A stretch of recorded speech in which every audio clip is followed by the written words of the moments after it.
Morning all, it's the day after match day, the day after the night before. I'm doing a little different video for you here because yesterday we weren't able to get a review up for any number of reasons, and at the moment Gio is still trying to travel back from Scotland. He usually gets the bus up there, gets the coach up, but he's actually having to take a plane, and anyway it's been a bit of a disaster, so we didn't get a review up yesterday and we're probably not going to do a review. So I just thought I would sort of jump in under the stairs into my toilet, as some of you call it, and just go through a few of the points on the game, really. And so yeah, you'll have to excuse me, I'm sort of unprepared. I've written some notes on my bit of paper with my daughter's pink pen, so we're just going to go through it really and just discuss everything that's happened.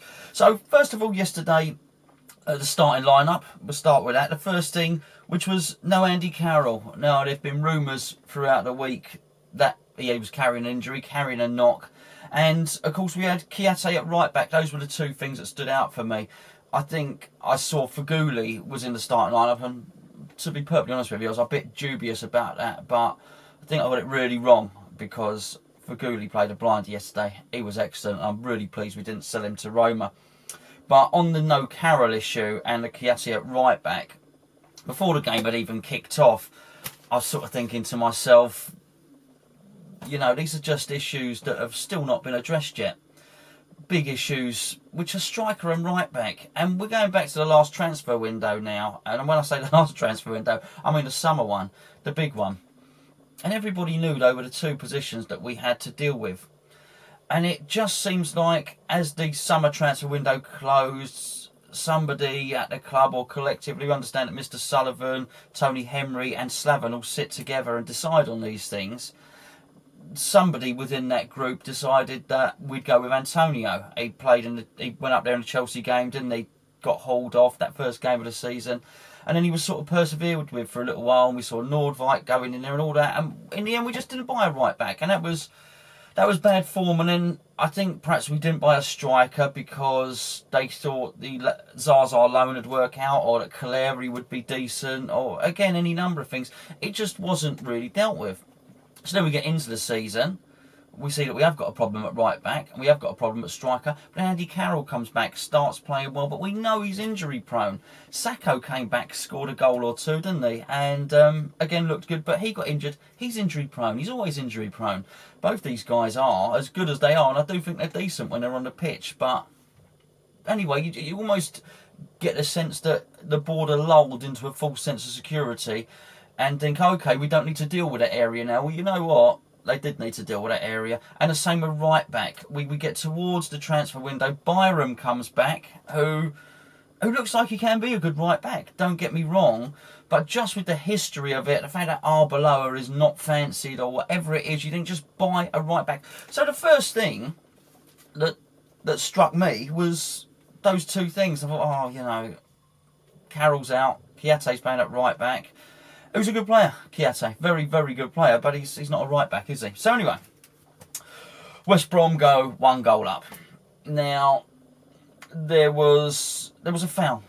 There was a foul on Faguli. There's no doubt about it. But the referee missed it, and the referee did not have a good game at all. He missed that, but there was still an opportunity for that goal not to happen, and I couldn't help but thinking, even when it happened, because Chadley did quite well. I think he nutmegged Kiate with his right foot, and then he nutmegged the keeper with his left foot. So there were opportunities to cancel that out. I also thought it was probably a little bit dodgy, bearing in mind we'd won the ball back to start playing football in that area, and almost giving the ball to Faguli to hold up and then give it back to him was a little bit of a dangerous ploy. Probably should have just cleared it up the pitch.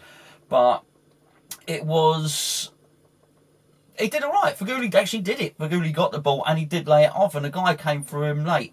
It was a foul, and so the goal shouldn't have stood. But bearing in mind the referee did miss it. Bearing in mind he is a rubbish referee, and they can miss these things. I do think a right back in that situation doesn't let the ball go through, and they scored. Well, they scored what would be considered a good goal for them. So, yeah, there you go. 1-0 to West Brom. Next point that happened was Faguli had a goal ruled out for offside. Now, there was some confusion at the time because I didn't go to the game yesterday. I've had some family commitments this weekend, so I watched it all on telly. I watched it all live, and then I watched the highlights back on Match of the Day. So that was part of the reason we couldn't get a review up, by the way, because I wasn't there with my camera. Normally I carry around all the camera and mic system and that, and the new system we tried to employ for the day did not work at all. So anyway, Feghoulie's goal got ruled out. Some thought it was offside at the time, some thought it was for the foul. It turned out, we all thought it was for offside at the time, so we were all thinking the referee's got that wrong. On closer inspection, now I've seen it replayed back a few times, it did look like Antonio pushed the goalkeeper. So yeah, unfortunately, as bad as it was, it did look like a no goal. At that point, sorry, I've not written this down, but I'll probably say at that point, I thought Snodgrass was looking really, really dangerous. He was swinging these balls over. It looks like he's got a really good delivery.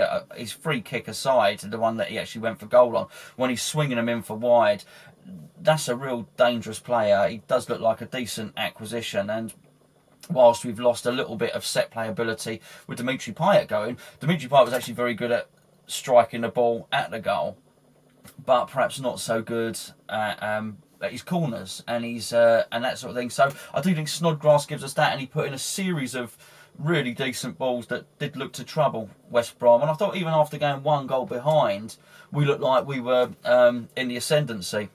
We then had a penalty shout. Snodgrass went down. Not a penalty for me. I don't know what you think. Put your comments below, please do. I thought it was.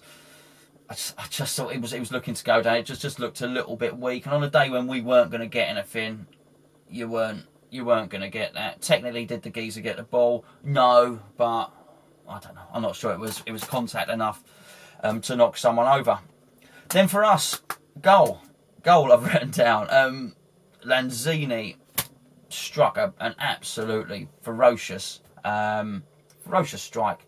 I mean, what a guy! He's really turned into a player. I mean, he looked decent last season, lots of technique, but really the onus was on him to step up to the mark, to fill Payet's boots in many respects in terms of our technical player, our creative player, and he's really done it. He's got goals, he's got assists since Payet's left, and he just looks sensational. I don't want to see him played out on the left. I want to see him in the middle, want to see him involved, because he's got a hell of a shot on him. He can dribble, he can go both ways, and as he showed, we'll get onto that in a second, as he showed, he's actually two-footed as well. So anyway, he's hit this wonderful shot with his right foot, very, very powerful, little or no backlift. You'll all have seen it by now. Bang! Off the bar, Feghouli follows in, even at that point, because as I say, I think the big decisions, the referee was not fantastic, but I think he was getting a lot of the small decisions wrong as well, and I thought even at that point he's going to roll Antonio off for offside, even though he was offside, but he wasn't impeding with play, and the referee did the right thing there. Feghouli follows up and tucks the ball away, 1-1, and Feghouli, I mentioned it at the start, has just been really, really good. We were rumoured to be getting rid of him to Roma for 9 million, which you could understand. It would have been £9 million profit from someone who was a free transfer in the summer. But I'm glad we kept hold of him, and he looks like he's really working out. He's got some ability. He really has. He's got an eye for goal. That's his second goal in recent times. I think he might have even scored in the European game. Went to a European game early on in the season. Domzali or something possibly scored against them as well. He seems to link play, seems to retain the ball quite well, and seems to have just very good tight technique. So he was, I think, him and Lanzini were, obviously we're not doing a review now, so I'm not going to do a man of the match because there's not 3 of us talking. But for me, Lanzini or Feghouli would have been my man. Either one could have been my man of the match yesterday. So yeah, so he's come in and we've got the goal and 1-1. But very good follow up. Sniffer instinct, fox in the box really, which was good. We needed a bit of fox in the box because we didn't have a striker, going back to that original point. But anyway, we did bring on a striker. Caleri came on, and he did okay. I don't think he's the future. Well, he hasn't got a future at West Ham, and this sort of brings us back to the striker thing, really. You'd hope that with Andy Carroll injured, with Diafra Sakho injured, excuse me, it's going to go cold otherwise, you'd hope that we would be able to bring on a striker of better quality than that. Again, it's constantly relying that people are available or not injured. So they were probably thinking, okay, well, maybe we could bring Ayew in and play Ayew as a striker. Well, you know what? Ayew was off at the Africa Cup of Nations. Maybe he should have been fit by now. Maybe he should have been ready. But he wasn't. And it just goes to show that we're really, really thin in that area. Goal number 2 for us. Well, Lanzini again curled in an absolute beauty. This time with his left foot cutting a little bit. I think the goalkeeper was unsighted. But again, there's not much more I can say about him. Talk about someone proving his worth. He's such a good player. And I'll tell you what, never mind about losing Pyatt. If he carries on like this, we're going to struggle to hold on to him. But just absolutely thrilled to have somebody like that in the team. And the team showed real spirit. It's probably worth saying we were on the ascendancy at that point. We were absolutely going for it. We were the better team and we deserved to win that game. Absolutely deserved to win that game. No doubt about it at all. The assistant, one of the assistant managers, one of the coaches got sent off. So we've already got one of the coaches been sent to the stands at that point, because clearly the coaching staff, everyone on the bench, is very, very frustrated with what's going on the pitch there, and that frustration showed, and it wasn't going to be the last incident that happened, as you all know. Written down here, Bilic introduced Ginge, which he did. That was obviously to shore things up at the back. We were 2-1 up. It was right near the end of the game as well, so we're getting into injury time. Ginge comes on. He's obviously there to sort the headers out. Now, it looked at the time, I was screaming at the referee myself because it looked like it should have been our throw-in, but actually on closer inspection, when I've seen the replays, which you just obviously just don't see when you... I go to almost every game and rarely miss them, so it's quite funny watching it on the telly because you sort of scream and shout and they'll show you a replay and you realise that Antonio did touch it, so it was their throw-in anyway. They took the throw-in, West Brom, it went down, West Brom had a corner, Chris Brunt floated it over, and I think Bilic did the right thing by bringing Ginge on.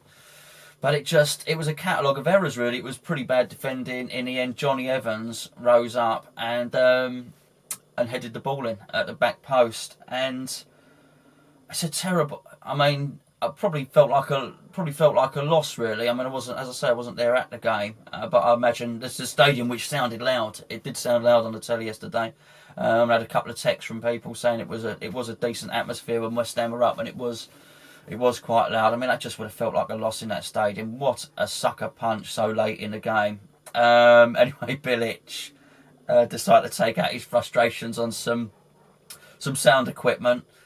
And, and he got sent to the stands as well. So I don't know how that works. I don't know how long we're going to be without them for, to be perfectly honest with you. But it looks like we'll be without a manager and an assistant manager on the touchline for the upcoming games. And that is, in a nutshell, my view of what happened in the game. Now, we've got a little break coming up now, so people play in the FA Cup, which unfortunately we're not in. I just hope within that time we could get people back fit and, get people back into the team and have some strikers, because this can't carry on. It seems like it's been 18 months now that we've needed a right back and a striker, and I've no doubt that we were so dominant in that game. Had we have had a proper striker on the pitch, we would have scored a goal, because there was that incident as well where Antonio, who's a great player, one of my favourite players, kicked fresh air really when he was right in front of goal, and you just think a striker would have popped that in. I think Andy Carroll on that pitch, with the way Snodgrass was putting his deliveries over, we probably would have won that game quite comfortably. So... And they're a good team, West Brom. They're a good team. They're not a great team to watch. They play quite frustrating and annoying football. But you've only got to look at their league position. They are effective. And like him or loathe him, and I don't think he's a particularly likeable character, Tony Pulis. He's done a very, very good job there. He's put together a functional, decent team. And for us to have played that well against them shows how good we are. But you can't keep expecting to get results with square pegs in round holes.